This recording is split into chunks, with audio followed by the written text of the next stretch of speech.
ওয়ালাইকুম আসসালাম রহমতুল্লাহ বারাকাত। বাংলাদেশ থেকে এক ভাই জানতে চেয়েছেন কোন কোন খাবার খাওয়া সুন্নত। আলহামদুলিল্লাহ ওসালাত আসসালাম আল্লাহ রসুল্লাহ। জি সম্মানিত ভাই, আপনার আমার উচিত হলো নবী মোহাম্মদ সাল্লাহ সাল্লামের আনুগত্য করা। তা আনুগত্য করার ক্ষেত্রে খাবারটাও কিভাবে খেতে হয় আল্লাহ নবী সাল্লাহ সাল্লাম শিক্ষা দিয়েছেন।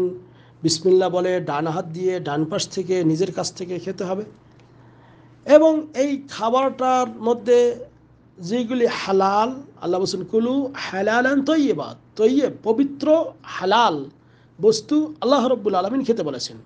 তা আমাদের নবী সাল্লাল্লাহু আলাইহি সাল্লাম এরকম অনেক জিনিস খেয়েছেন যেগুলি বিভিন্ন হাদিসের মধ্যে বর্ণিত রয়েছে। তার মধ্যে দু একটি কথা আমরা বলি। যেমন আমাদের সমাজে একটা জিনিস অনেকে খায় অনেকে খায় না, আর সেটা হলো খরগোশ।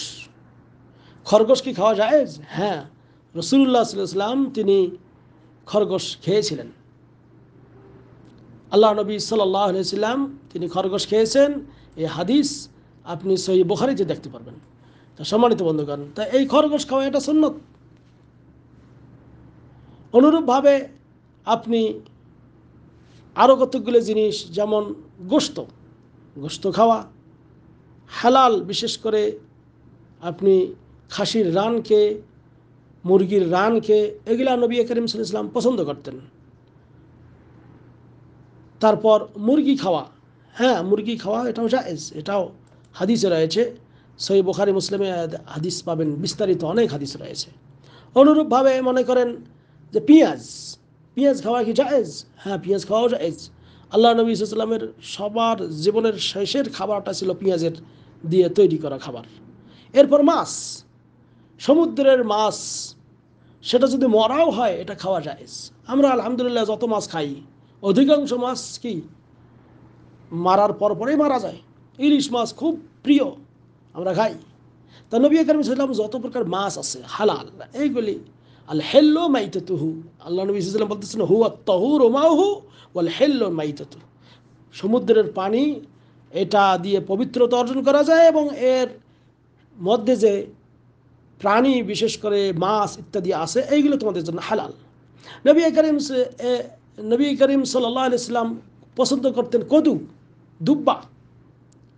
একদা এক সাহাবী নবী করিম সাল্লাল্লাহু আলাইহি সাল্লামকে দাওয়াত দিয়েছিলেন, আর তিনি রান্না করেছিলেন এই শাইর, মানে শাইর দিয়ে, অর্থাৎ গমের আটা, ভুসির আটা দিয়ে রুটি, এবং তিনি কিছু কদু দিয়ে সবজি রান্না করেছিলেন। কিন্তু এই নবী করিম সাল্লাল্লাহু আলাইহি সাল্লাম কী ছিলেন যে কান নবী সাল্লাল্লাহু আলাইহি ওয়াসাল্লাম ইয়াতাতাব্বাউ দুব্বা মিন হাওয়ালি সফহা, অর্থাৎ প্লেটের মধ্যে কদুগুলো টোকায় টোকায় খাইতেছিলেন। হ্যাঁ, এই জন্য আনাস বিন মালিক রাদিয়াল্লাহু তাআলা আনহু বলেন, তখন থেকে আমি কদু খুবই পছন্দ করি। সহিহ বুখারী মুসলিমে হাদিস রয়েছে। পাশাপাশি নবী করিম সাল্লাল্লাহু আলাইহি ওয়াসাল্লাম খেজুর, কাঁচা খেজুর পছন্দ করতেন, তরমুজ পছন্দ করতেন। তারপর এই মনে করেন এই শশা, যেটাকে বলা হয় শশা জাতীয় সবজি, এইগুলি পছন্দ করতেন। এ সম্পর্কে হাদিস তিরমিজি, আবু দাউদে বর্ণিত রয়েছে।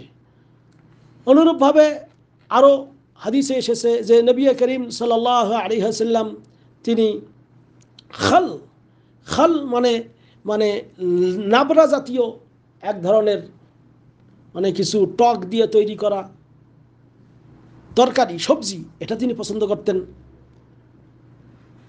যে হাদিস মুসনাদে ইমাম আহমদে বর্ণিত রয়েছে। সব হাদিসগুলো বলা সম্ভব নয়।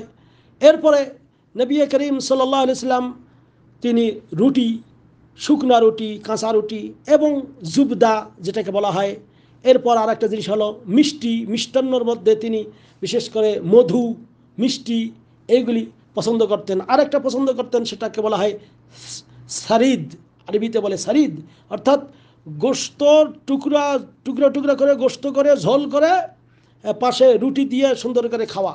হ্যাঁ, এটাকে সারিদ বলে। এই সারিদ দুই ধরনের, একটা হলো রুটি দিয়ে তৈরি করা সারিদ, আরেকটা হলো গোশতের টুকরা দিয়ে তৈরি করা সারিদ। হ্যাঁ, এরপরে রান, যেটা একটু আগে বলেছি। এরপরে আরও একটি, সেটি হলো যে ঘি দিয়ে তিনি রুটি পছন্দ করতেন, যেটা আমাদের বর্তমানে মনে করেন পরাঠার মতো। হ্যাঁ, অর্থাৎ ঘি দিয়ে তৈরি করা যে সমস্ত রুটি ইত্যাদি পাওয়া যায়, এইগুলি নবী করিম সাল্লাল্লাহু আলাইহি ওয়াসাল্লাম তিনি পছন্দ করেছেন। আল্লাহ নবী সাল্লাল্লাহু আলাইহি ওয়াসাল্লাম হালাল বস্তু ইত্যাদি খেয়েছেন। আসুন আমরা এই জিনিসগুলি খাওয়ার চেষ্টা করি এবং আল্লাহর খাওয়ার শেষে কৃতজ্ঞতা প্রকাশ করব, আলহামদুলিল্লাহ বলবো, অথবা আলহামদুলিল্লাহ আল্লাযী আত'আমানি হাযা ওয়া রাযাকানিহি মিন গায়রি হাওলিন মিন্নি ওয়ালা কুওয়া, এটা, অথবা আলহামদুলিল্লাহ আল্লাযী আত'আমানি হাযা ওয়া রাযাকানি, আলহামদুলিল্লাহ হামদান কাসীরা তাইয়িবান মুবারাকা ফি লা মাকফিন ওয়ালা মুআদ্দান ওয়ালা মুস্তাগনান আন। খাওয়ার শেষে এই ধরনের দোয়া পড়া সহিহ বুখারীতেও বর্ণিত রয়েছে। আল্লাহ রাব্বুল আলামিন আমাদেরকে নবীর সুন্নাহ মানা তৌফিক দান করুক, আমিন। আসসালামু আলাইকুম ওয়া রাহমাতুল্লাহ।